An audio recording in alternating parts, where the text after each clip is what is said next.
मेरे नबी पाक अलैहिस्सलाम ने फरमाया, कब्र में रहने वाला मुर्दा इस तरह होता है जिस तरह दरिया में डूबने वाला कुश्ती और सहारे का इंतजार करता है। कब्र में लेटा हुआ दुआओं का इंतजार करता है। वो वहां लेटा इंतजार करता है कि मेरा भाई मेरे लिए दुआ करे। वो इंतजार करता है कि मेरा बेटा मेरे लिए दुआ करे। वो इंतजार करता है कि मेरी बेटी मेरे लिए दुआ करे। दुआ वो कीमती तोहफा है जिसका कब्रों में जाने वाले भी इंतजार कर रहे हैं। कोई दुआ करे, कोई दोस्त दुआ कर दे। अगर किसी के बच्चे लेटे हैं तो वो माँ बाप की दुआओं के मुंतजिर, दोस्त लेटे हैं तो दोस्तों की दुआओं के मुंतजिर हैं।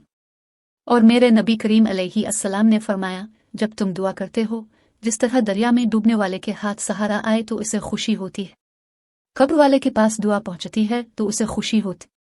उनके लिए दुआएं करें। मेरे नबी पाक अलैहिस्सलाम ने फरमाया, मेरी उम्मत कब्रों में गुनहगार जाएगी, निकलेगी तो नेकूकार निकलेगी।